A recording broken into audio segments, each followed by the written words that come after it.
We've got some fresh new young talent doing some things that I know you haven't heard before. 1, 2, 3. Listen. Listen, brother, listen. Rising comic. You gotta Zachary. All he has to do is say, yo, stop, Zachary. Okay, are you Nancy?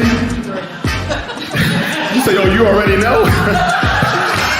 That's the most gangster thing I have heard all day, nigga. So you work downtown. Is that all you're gonna give me, or are we gonna... Okay, that's cool. You know what I mean? Like, I'm still gonna be up here 15 more minutes just staring at you. Nothing to do. Wink real hard like you're having a seizure, all right? You're homestead, man. You ain't gotta say nothing out loud. Don't hold his arm. Don't hold his arm, first lady. He all right. Beautiful place during the day. Nighttime, gotta lock the doors. He got married, then married again. Is this how y'all do it homestead? Y'all just take... Like, I'm only kidding. You don't have to come up. Sip some water and just leave it up there for people. They said, no, hablo inglés. He said, comedy show. Yes. I said, God can turn your life around. He did it for me. He turned my life around 360 degrees.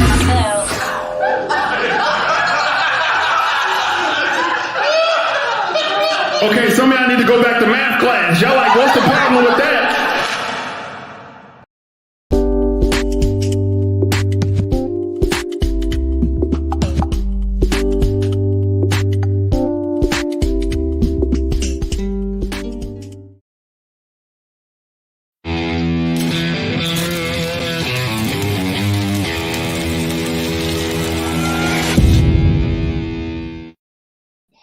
Yeah, welcome to the Maurice Brown Show. And, hey, you got to check out the Maurice Brown Comedy Show coming to a city near you. Be on the lookout for that. We're going to get this thing going for 2022. Stand by, everybody. But right now, we're going to dive into the sports conversation on the Maurice Brown Show Sports Edition with my main man, sports enthusiast, Antoine, Real Stewart. What up, Stu? What's going on, Mo? How you doing? Man, everything's going good. We had a wild weekend in the NFL on Sunday, didn't we, brother? We most definitely did. It's been a wild week. It's been we're not gonna waste any time. We're gonna dive right in because it was a crazy, crazy week. Now we know the Cowboys beat the Buccaneers, and they were not the Buccaneers but the Saints. So we'll give the Cowboys that. We're gonna move on from Dallas. And then we had the Bucs yesterday embarrassing the Falcons like we knew they were going to do that. That wasn't a real surprise. The Cardinals over the Bears 33-22. That wasn't a real surprise. No. The Chargers, however, was a surprise over the Bengals 41-22. How do you explain that one? It's a week-to-week league. To me, it wasn't really a big surprise. Both of those teams are kind of equal in their stance and everything. And, it just came down to who wanted it more, who was willing to execute and do what they had to do. And the Chargers turned out to be that team. Week to week, you're going to face these teams. Anyone can be beat. And, neither one of those teams were bad teams. So it came down to who could execute more on all three phases of the game: offense, defense, and special teams. And it turned out that the Chargers were that team. We're going to talk more about the Chargers a little bit later on in the show, and more specifically Justin Herbert and Joe Burrow. The Vikings yesterday, and I got that score wrong, it was 29-27. The Lions over the Vikings. And we're going to talk more about the Vikings a little bit later on in the show as well. I know the Vikings wish that was really the case, that they won. You lost a ball game. I made a typo. I think they know that. Anyway, we're going to talk more about the Vikings a little bit later on, dude, because that franchise, whoa, I don't know what to say, but they lost to the Lions yesterday. The Dolphins over the G-Men 20-9, not a real surprise there. Eagles 33-18 over the Jets. The one thing about Philly is they do what they're supposed to do against weak competition. I'll give them that much. Most definitely. Right? I'll give them that much. How about the Lions, Andy? I tell you what, they probably threw a parade or something. I guess they'll schedule it for later on in the week. But anyway, I tell you, man, these guys, You look at some of these scores from the weekend, and it was really wild. But the bottom line is the Eagles did what they were supposed to do against the Jets. The Colts 31-0 over the Houston Texans. Woo! Now, are we seeing something special coming from Indy? What's up with that? Indy is a good team. They've been consistent, playing good ball on offense and defense and special teams. The defense have been stepping up big time. Their offense seems like they're clicking and getting it going. And that's definitely a team that I could see making the playoffs and, could upset a couple of these big teams in the AFC. Either that or remove the Texans from the NFL. And so, we look at the Washington football team, 17-15 over the Raiders yesterday. They almost gave it up, but they hung on. What's up with the football team, Stu? The football team, they're doing what they had to do. A lot of these games end up being close. I know Aaron's going to come on a little bit later, and he said, man, I just want to watch the game and have us win comfortably and stop coming down to the wire. But, it's about winning those close games. A lot of teams, they'll drop the ball or they won't do what they have to do. And Washington is showing that they're going to find a way to get it done, unlike the Dallas Cowboys. Unlike the Dallas Cowboys. Excellent commentary, Stu. And then the Rams yesterday doing what they were supposed to against the Jaguars, an easy one, 37-7. The Steelers over the Ravens, 20-19. And I was saying, hey, let's not be so quick to throw the Steelers away. I mean, we know that their DNA is better than what they showed against the Bengals and the Ravens. A game that they're supposed to win, they don't show up. Yeah, man. 20-19, that's a close game. It definitely could have went either way. With these divisional games, they're tough. Throw out the records, throw out what we know and what we've seen, because when division plays, anything goes. You can have the worst team beat the better team, and that's what we had this week. Pittsburgh found a way to get it done in a close divisional matchup. And then the Seahawks over the 49ers, 30-23. Nobody saw this one coming. I know it's a divisional matchup, and those are different types of animals. I get that. This was a game where you figured the 49ers would destroy the Seahawks. Didn't happen. Well, being a 49er fan, I saw it coming. I was nervous on this game because, to be honest, Seahawks they have our number. They have our number, and we can have the better team, which we do. We have a better team, and they'll show up against us, and that's what happened. Jimmy didn't play well. He threw 2 picks and had a safety. We gave up a special team score. We were clearly the better team. We beat ourselves, and when you're going against those guys with the striped shirts, it's just bad. So we got to find a way to get it done and be better than that moving forward. Next week, we got a big game against Cincinnati. So this is definitely going to have some playoff implications going forward. Well, I'm going to tell you right now, I've been a defender of Jimmy Garoppolo all year. What I saw yesterday was something that not only you have tried to make clear to me all year, but other 49er fans who share the same sentiment that you do about Garoppolo. I saw it yesterday. If the 49ers ever get into a spot where Garoppolo has to win it, he can't do it. He can't do it. He's not that kind of quarterback. He's not a bum, but he's certainly not an elite quarterback. He's a middling QB. And if the 49ers fool around and put it in Jimmy's hands, they're going to the crib with an L. Most definitely. I think Jimmy showed why we gave up 3 number ones to draft Trey Lance. It's not that Jimmy's a bad quarterback. It's just, he's limited. And, we want to have someone fill that space that can do a little more and offer a little more to the quarterback room. I saw it yesterday for the first time. I'm like, yeah, he's not the dude. Now, the Chiefs, 22-9 over Denver yesterday. Now, a lot of people are going to start getting it twisted about Kansas City. I'm not one of those people.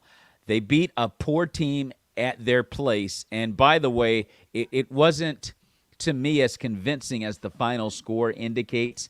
That was not a pretty game.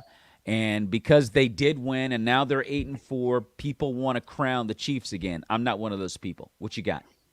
I'm be honest. I'm not going to say the Broncos are a poor team. We've seen the Broncos win some good games this year too, and they remind me of like a Minnesota or a Philly team where if you don't have your stuff together when you go in there, you'll take a L. And the Chiefs find a way to get it done. What's most impressive to me about the Chiefs is how their defense is playing.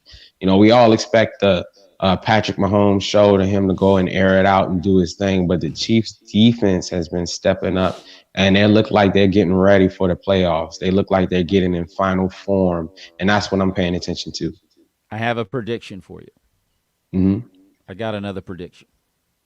Okay. Mm-hmm. And if I lose, I'll wear that dumb football team hat. Or give me a dumb lion hat. I don't care. Pick one. I want you to wear Matter of Chicago fact, I don't hat. want to say the Chicago. football team's dumb because football team, give me a dumb bear hat. But I don't want to mess with the football team because they're looking pretty good. But here's my prediction. I'm looking at the Chiefs right now, and I think that we're getting a false impression from their defense. You look at their last 5 games, going all the way back to Jordan Love, who couldn't score on Gonzaga Prep, and now on a COVID-19 list. Not impressive stopping Jordan Love. And yesterday, not hugely impressive slowing down Denver.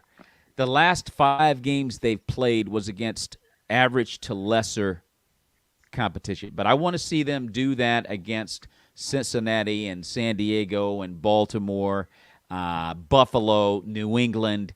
I want to see what they do with teams that can actually move the rock, that are credible ball clubs. And if they can show up and slow those teams down, then I might get a different impression of Kansas City. But I don't think their defense is fixed.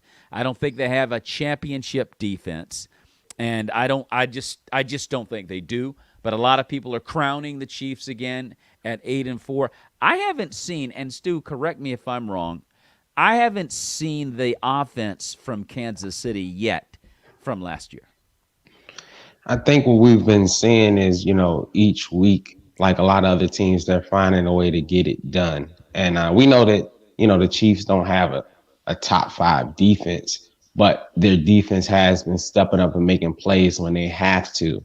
And that's what, is the big thing about them, because we all know that, what runs that team is the offense. Everything goes through the offense, but they just ask the defense to do enough or do their part, and I think that holding Broncos to 9 points is doing enough. They may give up some big plays here and there, but they're limiting people in the red zone and scoring touchdowns. So, moving forward, that they're definitely a team that's heating up, and I'm curious to see, if they keep this momentum going into the playoffs. Yes, we will see. We're supposed to have Aaron Moore to tackle the state of the Washington football team. After winning yesterday 17-15, I'm sure that Aaron has quite a bit to say about that. Redskin Nation is starting to get a little excited. We're going to talk more about them for next week coming up. But right now, yesterday's win, and hopefully Aaron will be joining us momentarily. Your assessment of the football team yesterday and where they're going. They look good. That was a close game. It came down to the wire, and they're finding a way to win. Heineke looked good. They're not looking great, but they're getting it done. They're doing what's necessary to win the game. And I know it may be a close game, and a lot of fans are on the edge of their seat, like, can we just get a win outright and we don't have to go down to the wire every week? But, finding a way to get it done, that's what matters, and they're definitely one of those teams that you may not want to see in the playoffs because they're starting to get hot. They're playing complementary football and they're doing what needs to be done. They're running the ball. They're not making too many mistakes. The defense is playing well. They're looking like a good team, man. And I'm curious to see what they'll do moving forward. And because the 49ers lost, they just moved into that 6th seed, and the 49ers are currently in the 7th seed. So tip my hat off to the Washington football team. And, I think that they got their things together. Yeah. And, Hold on a second, Stu. Aaron, you ready, buddy? Yes, sir. Okay, I sent you the link, so check your email and come on in. All right, buddy. So, ladies and gentlemen, we got Aaron Moore, former tight end at Bowie State. Can't wait to hear about Bowie State's. Do you know if they won their ball game this over the weekend? They got spanked a little bad. Uh-oh. What was the final, Stu? I don't remember the score, but I remember turning the game off, and it was like it was bad. Like that, huh, Stu? Yeah, but I mean, Aaron said, that's the first time they got that far, so tip my hat off to Bowie State and keep continuing to make the playoffs and shoot for better next year. So. Well, congratulations to Bowie State. I mean, they won the CIAA championship, and they entered into the NC2A Division II playoffs, and they won their first. Did they win their first round game? I think they did. Yes. And they were able to go on to the second round where they were dismissed. But do you know the team they lost to? I'm not 100% sure. I know it's a team from Georgia. I know Aaron will have more on that, it was Valdosta State. Yeah. It was Valdosta State. And you say they handled them pretty good. Okay, but anyway, ladies and gentlemen, we're going to have Aaron Moore on the show momentarily to talk a little bit about that and of certainly his beloved Washington football team, who did an impressive job yesterday over the Raiders. It was a tight game. It wasn't a gimme. The Raiders gave them all they wanted, but the football team found a way to get it done. Quite frankly and honestly, I thought the kid Heineke was about to give the ball game away, but he did not, and they were able to knock in a 48-yarder and get out of there with the win out there in Las Vegas. So the football team now is getting to a point where you have to start to take them seriously, because by virtue yesterday of the 49ers losing, the Vikings losing, the football team now has that spot. If the playoffs started today, the football team would get that wild card spot over the Niners and the Vikings, I do believe. Correct me if I'm wrong on that, Stewart. Well, if the playoffs started today, the Niners are still in it at the 7th seed, because now it's 7 seeds. But they jumped in front of us because we were the 6th seed and they were the 7th seed. So we both will make the playoffs. It just depends on who we play. Yeah. But they definitely looking like a team that's serious, and any given week, they can definitely get it done. What we're going to do is kind of hold off on this one until Aaron is able. There's Aaron right there. He knew we were about to dip to another one. Aaron would have missed out on this one. Aaron, what's up, man? What's going on, fellas? What's going on, bro? My fault. So, Aaron, I got backed up. I was doing some photography work, and I was trying to cook at the same time. I know how it was all over the place, is. man. Hey, man, I'm getting ready. As soon as the show's over, I'm getting ready to open the grill up. So I totally get it. Now, what you cooking, Mo? Know, what's that, Stu? What you smoking, man? You smoking some ribs? I got some steak and some sausage that I'm going to throw up on the grill there. I mean, it's going to be, choice steak, prime steak. Okay. And get ready for the evening's festivities. Actually, my daughter's turning 20 today, so we're going to have a party for her. Okay. Happy birthday. Yeah, man. Thank you. Yeah. Shout out to Nicole Brown, turning 20 years old today. I tell you, she's the last one. That's the last of the babies.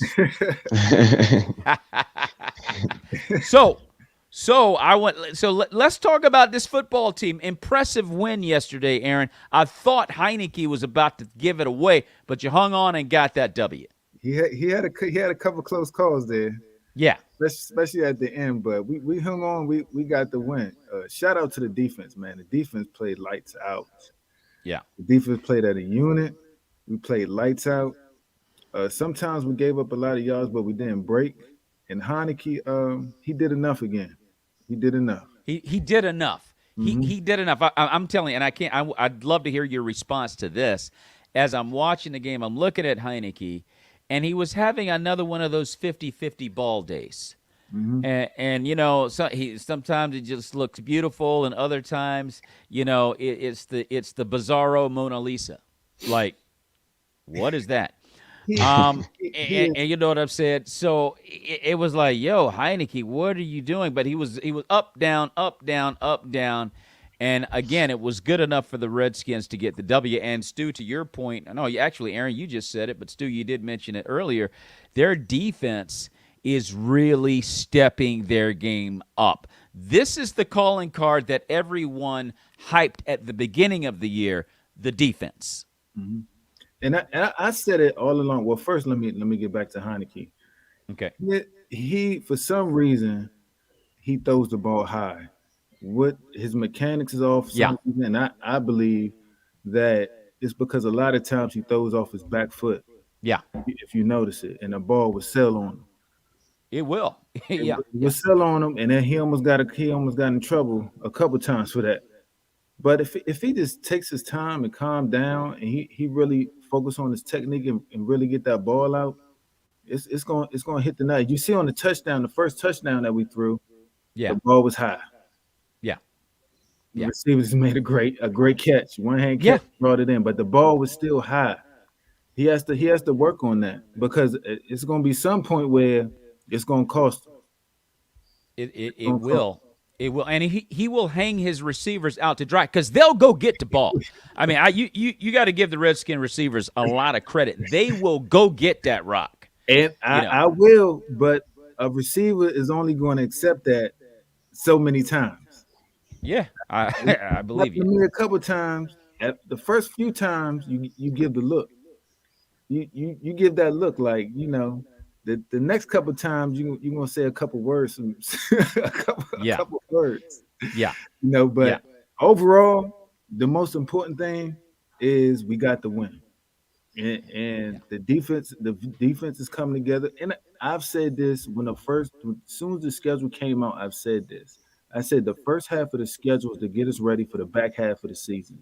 Right. Now, some of them games I didn't expect us to win or not, but I said if we could be 3-6 at some point in the season, we got a chance. And some people thought I was crazy. 3-6, the season's over. No, it's not. It's not over. And look what we're doing now. We roll off four in a row, and we got a big one against Dallas. But the defense played exceptional. The defense played exceptionally well once again. And what's amazing to me, and I don't know if this means anything or not, but without Chase Young, what does that mean? A lot of times we put too much pressure on big names, especially the year he had last year of Rookie of the Year and the plays he was making. Right. So what you saw in the beginning of the first half was teams getting the ball out quickly, teams understanding we cannot let this guy come, and he's getting a chip and the back releases off, so that slows him down. So a lot of that with him and Sweat out, but with them out and the defense is just playing as a unit. By the way, Aaron, real quick, disregard the message from Matthews at the bottom. He thinks we're talking about hockey. Keep going. But you're good, Aaron. We just playing it. No more is Chase Young. Is he getting a sack? Why is not Chase Young getting a sack? It's just the defense is playing the unit. We're playing the scheme. Yeah. You play the scheme, this is what happens. Yeah. We play good football. But one thing I do have to say, and I'm gonna say this, the refs have been terrible all year. They have. I don't know they have. They have. These Bobby Boucher refs out here who's been terrible all year, and it's going. He said, "Hey." So what you don't want is to lose a game, especially with the way it's looking in the NFC and AFC going down the stretch, is these refs to lose a game for somebody.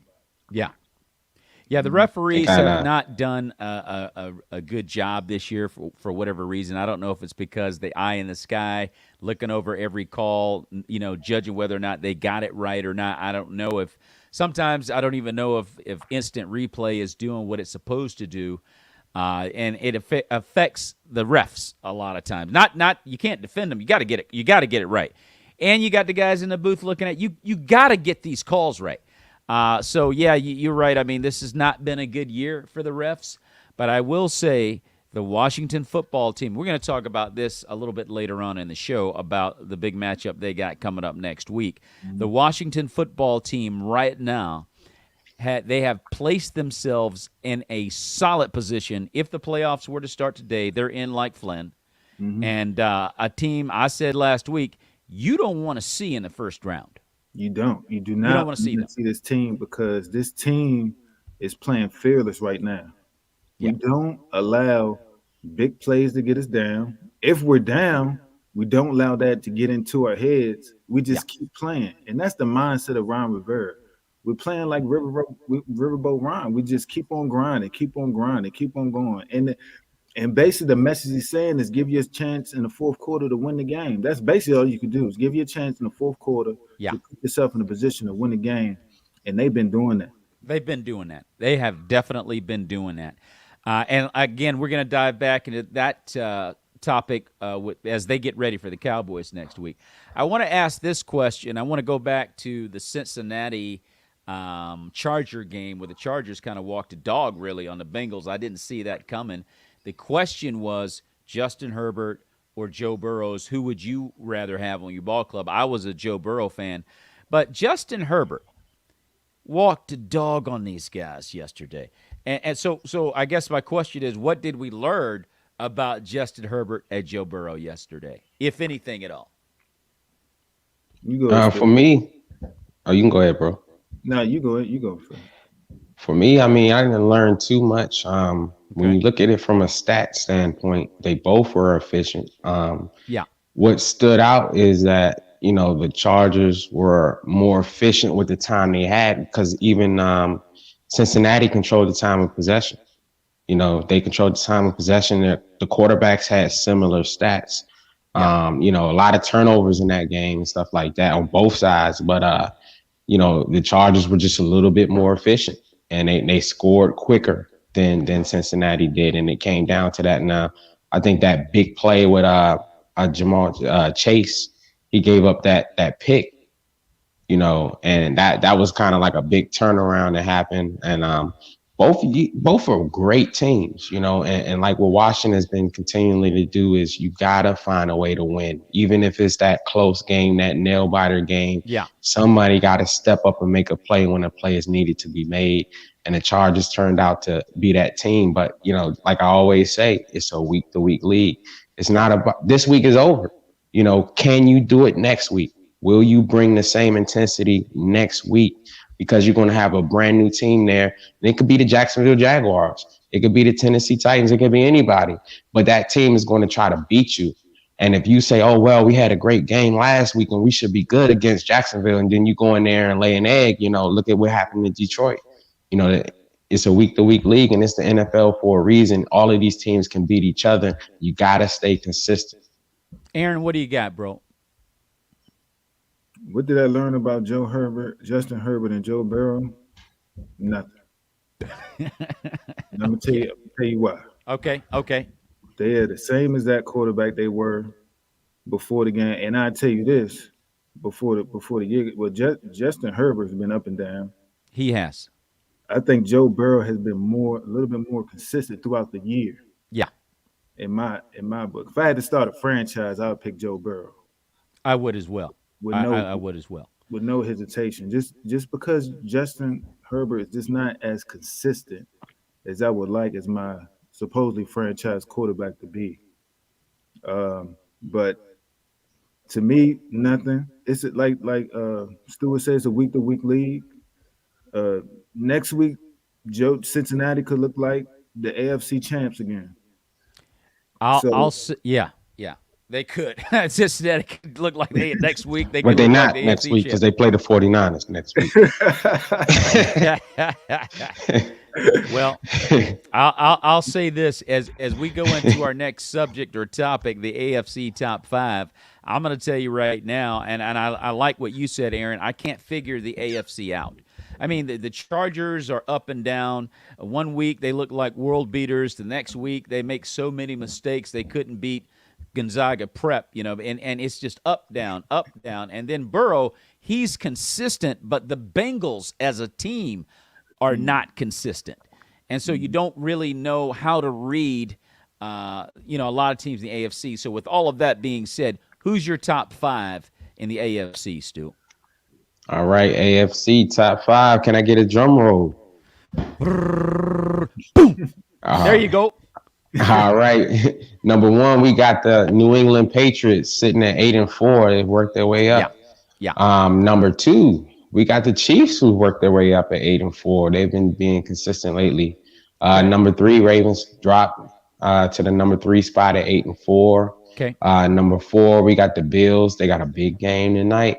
I'm picking the Bills to play. I'm picking the Bills to win tonight too. They're sitting at 7-4. And then number 5, we have the Lonely Titans at 8-4.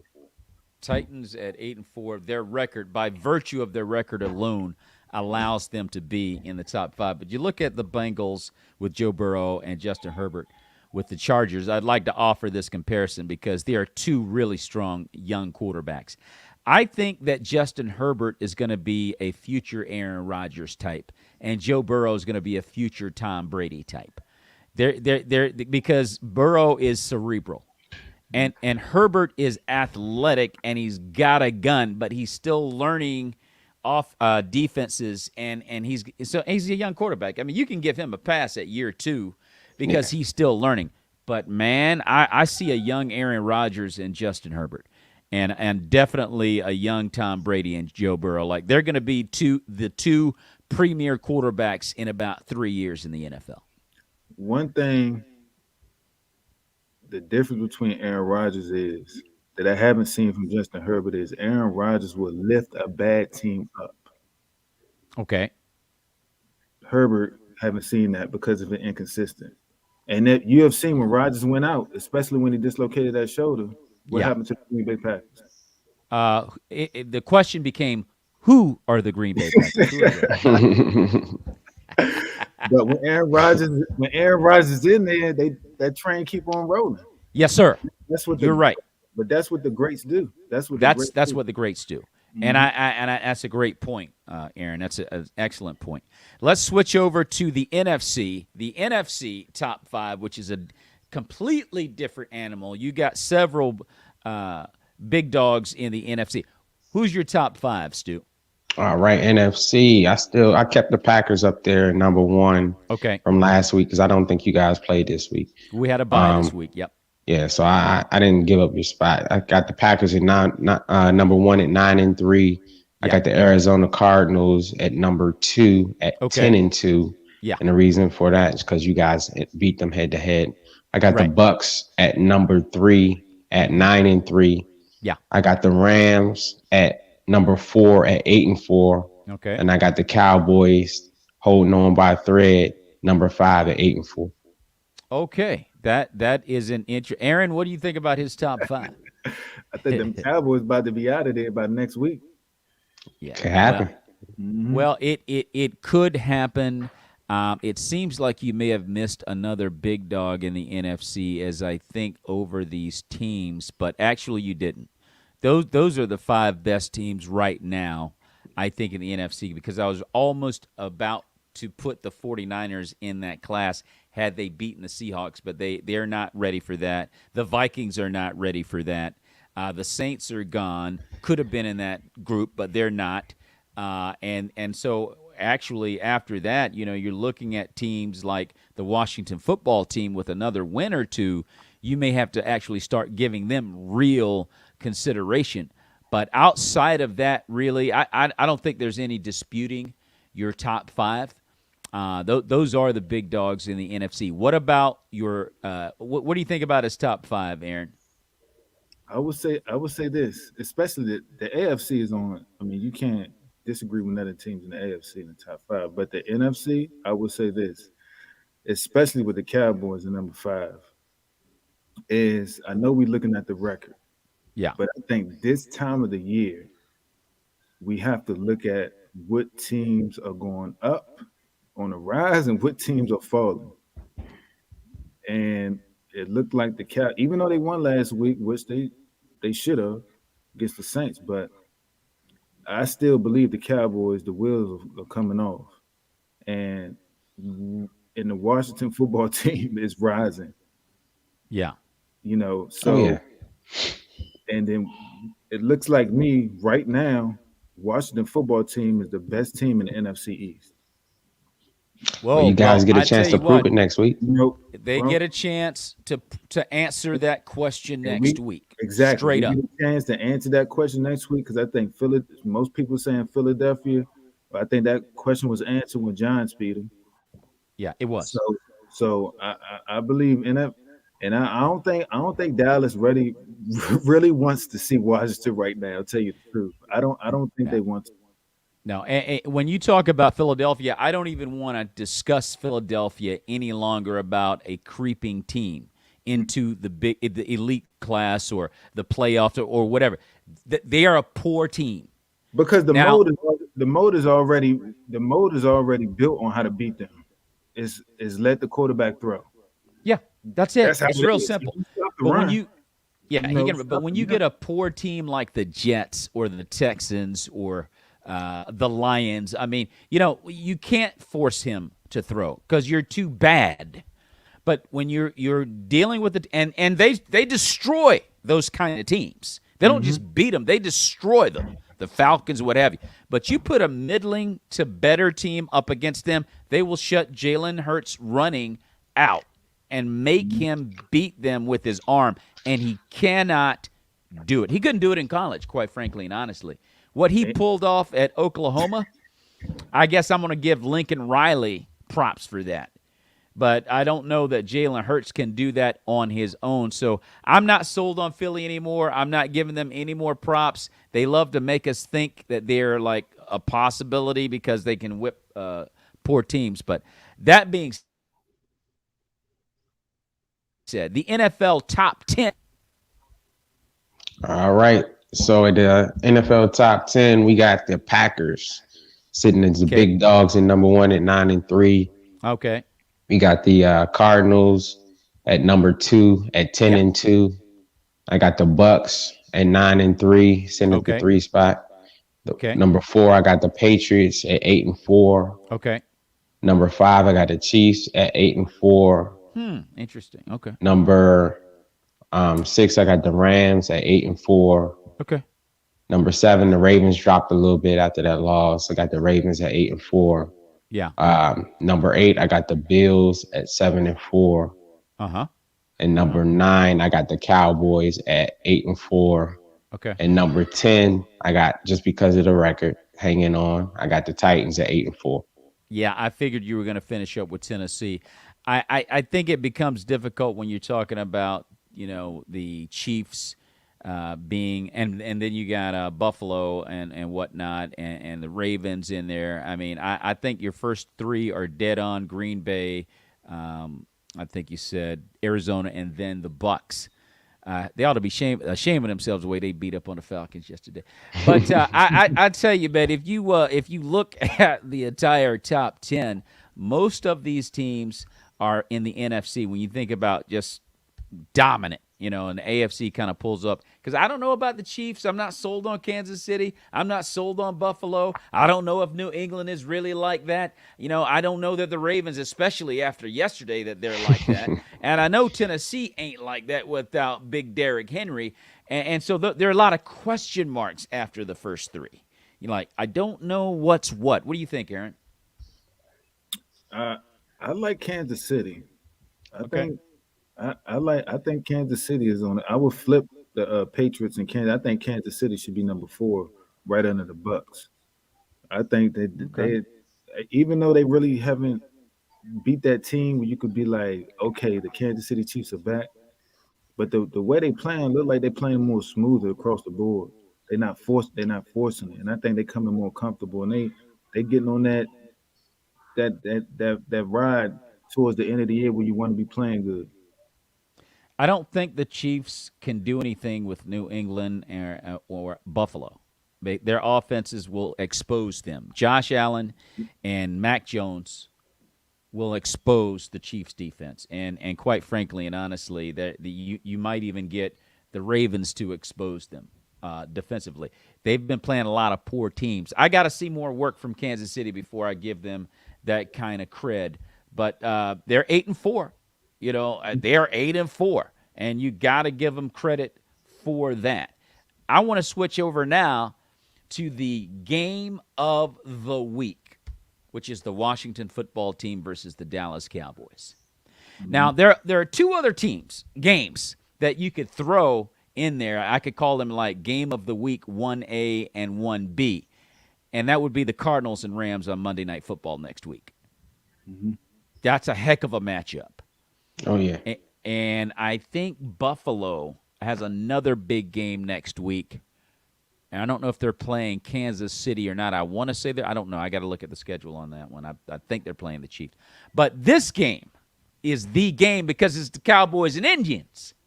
Mm-hmm. You see, it's the Cowboys and Indians, man. This is the rivalry of the NFL. This is like the Red Sox and Yankees and, all that type. This is the game, and this game is important because you got one team, like you said, Aaron, going down, and you got another team going up, and something's got to give. And I think the game is going to be in D.C. It is. But the Washington football team, I believe, will be time enough for the mistake-riddled Cowboys. The one thing I think we really want this game, and we know, I think Cowboys know too, but we know this game right here is going to set who may be the NFC champion. Yes, absolutely. This is a huge game. This is a game where the Redskins must win, and they must win both times against Dallas. They can't play around it. But here's caution to all Redskin fans. Caution. The records don't matter in this game. Nope. They just go to wrecking out there. It's a back alley brawl, and you don't know who's going to come out of the alley. So it's going to be a great match. This is not going to be an easy game. It's going to be a blood fest fight. Okay, and I just can't really call. You know what? And I don't like the Cowboys. I don't think they're legit at all. I don't. But because of the rivalry, I can't call this one. What you got, Stu? I mean, it's going to come down to who wants it more. We all know the history of these two teams. Washington is on the rise, and Cowboys are trying to maintain that number one spot. Yeah. So it's going to come down to who wants it more. Prime time, everybody's going to be watching this game. They really need to flex this game. I think is it a 1 o'clock game? I think so. It is. It's a 1 o'clock They need to game. flex It is a this 1 o'clock game. I'm really surprised that is not a night game. Mm-hmm. Yeah, they need to flex this game, man, because, we already know the history of these two franchises, but these two franchises have good records, and they're, two playoff teams. So I think it's just going to come down to who can execute more on all phases of the ball. It's going to come down to, like I always say, offense, defense, special teams. You can't just say, oh, dang, we're doing good on the offense, and then special teams give up a touchdown or something like that. It's going to come down to mistake-free football. Who can control the time of possession, who can control the turnover battles, and it's going to definitely come down to the wire because both of these teams want it bad. And, with the history, we definitely, for all the fans that are going to watch the game live, be safe. Don't get no altercations or nothing in there because it's going to be crazy. Well, one thing I can say about this game, Dak Prescott better double up with that chin strap because it's not going to be an easy day. Ezekiel Elliott is not 100%. The kid Pollard is pretty good, but they're a 1-2 punch, and Pollard is not big enough to take that rock 30 times against a defense like the Redskins. They'll carry him off. So you're going to have to be careful with that. Dak's going to be under pressure all day, and they're going to struggle. Here's the problem. I'm just putting it out there right now, just my own personal prediction because I can't really call it. I'm going to go with the football team because I think they should be able to capitalize on the massive bumbling mistakes that the Cowboys typically make week after week, because that's what they do. Tyler, whatever his name is, Heineke, is going to be the difference in this game. Mm-hmm. He cannot make critical mistakes against Dallas's secondary. They are an opportunistic bunch, beginning with that kid Diggs. If Heineke gets out there and gets happy feet and starts getting panicky and just letting it fly, that will cause the Redskins to lose this ball game. Well, that's one thing he been doing. He been doing good, actually great over these all year, actually, but especially over this 4 win streak we got. Is he's been giving what the defense has. I mean, he's been taking what the defense has been giving him. He's really hasn't forced anything except for that last drive when we was trying to get in field goal range. He tried to force it into coverage and almost got picked. Yeah. So, but other than that, he's really been taking what the defense has been giving him, and he hasn't really been forcing anything. So, but I will tell you this: the only I am concerned about Pollard. I'm not Okay. concerned about Ezekiel.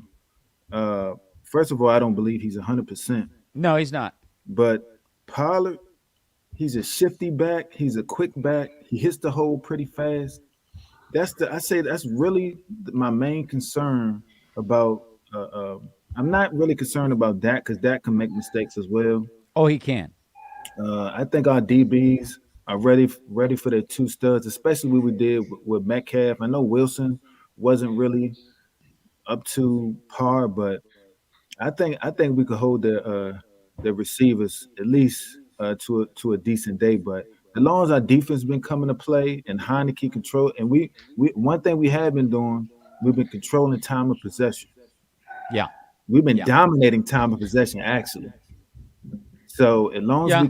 we continue to do that and we continue to run the ball as well, because we've been doing that well too, I think we have a great chance to beat the Dallas Cowgirls. It's going to come down to the trenches. Who can win the battle of the trenches? Well, I agree with that, Stu. I mean, this is going to be a really good ball game. One certainly for just the average fan to sit back and enjoy with some good food. Going to be a really great matchup. I want to switch gears now to yesterday's loss by the Vikings to the Lions. What does this say about them as a franchise? It says inconsistency. The Vikings were one of those feisty teams where they pretty much give a good showing, every week, and Yeah. they fell into that trap and let the Lions get a win on them. The Lions been Yeah. trying to claw and fight for a win. You just don't want to be the team that your franchise gets that win over. Get that the worst win thing over. you could have happen is to be one of those decent teams to better, and you got to play the Lions, who's like got an offer for 9 or 10. It's like you don't want to be that team. Exactly. You know what exactly. I mean? And the Vikings of all people are that team. We were making fun of Kirk Cousins last week. The guy lined up behind the guard expecting a snap. And people make send memes out like this, as like, okay, we got this. Yeah, look at that Bama. So and then they lose to the Lions. And then it makes you look at the Vikings, and it's like, and what's the head coach's name for the Zimmer? Then you look at Mike Zimmer, and it's like, I don't think he's going to be around next year, Mike Zimmer. If they don't make the playoffs and do some damage, I don't think they're going to have Mike Zimmer back. Nah, it's not looking good for them making the playoffs because with that loss, I think they are now the 9th seed, and Philly is the 8th seed right behind the 49ers. So it's not looking good for them and Mike Zimmer. No, it's not looking good for him at all. I'll tell you right now, I mean, anytime, like I said, you look over there, you see this Baba is getting ready to take snaps for you. And it's like, Mike, you putting him in? So anyway,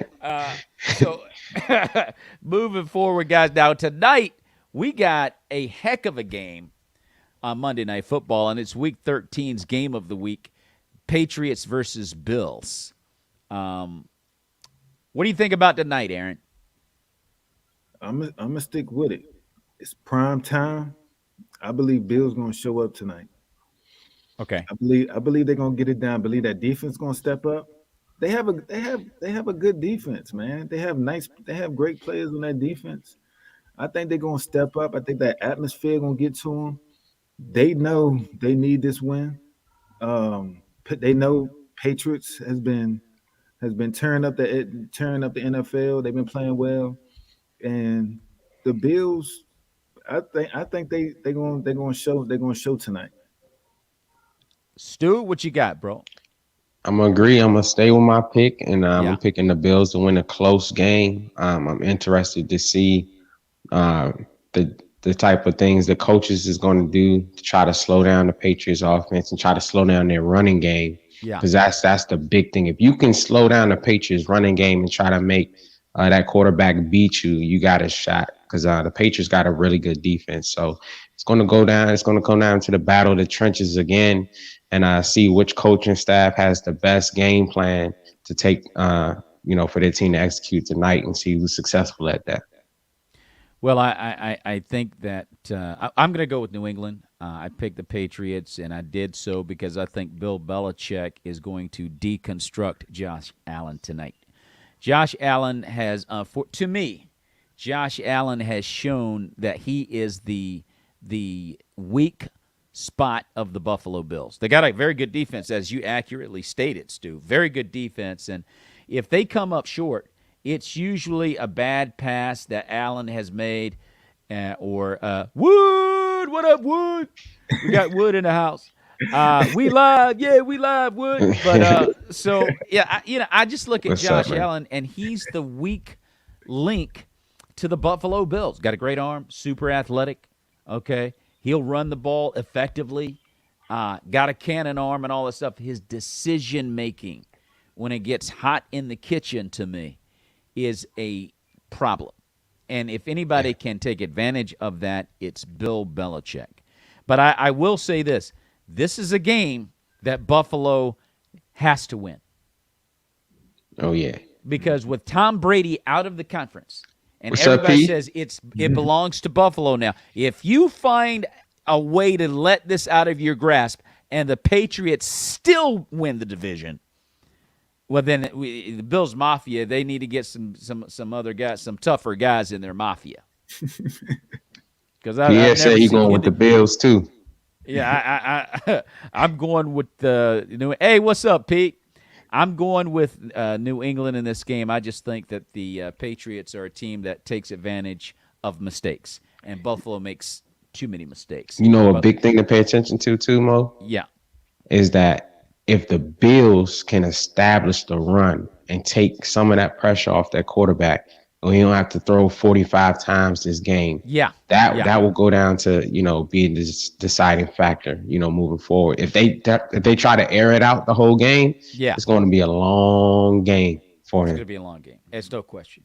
So we will see. It's going to be an entertaining game tonight. Monday Night Football, I think they kick it off at 8:20. The New England Patriots and Buffalo Bills fighting for supremacy in the AFC East. Going to be a heck of a ball game, no doubt about it. You're watching the Maurice Brown Show Sports Edition with Aaron Moore and Antoine Real Stewart. And before we get out of here, let's check in with Aaron Moore and the HBCU ball club Bowie State against Valdosta State last week. How did they do, Aaron?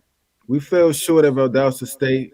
We made Bowie State made too many mistakes, too many turnovers. Okay. And we just got behind the 8 ball. But give up to Bowie State University. They represented well. They had a great, excellent season. 3rd straight CIAA. And see what happens next year. See if we could make another run. 100% congratulations to Bowie State for winning the CIAA championship and making it to the second round of the NC2A division playoffs. Certainly a great year, and they should be applauded and commended for a great season. I got a shout out, Mo. Yeah. I want to shout out.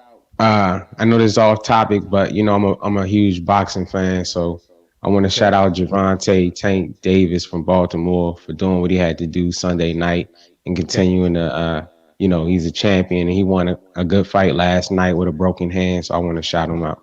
Whoa, a broken hand. What's his weight class? 135 lightweight. Okay. Absolutely. We got to represent. We definitely got to recognize our locals, our DMV locals who go out there and do a great job. Thank you, Stu, for mentioning that.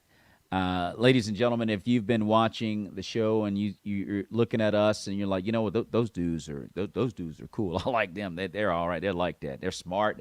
Hey, like and subscribe to the Maurice Brown Comedy Channel.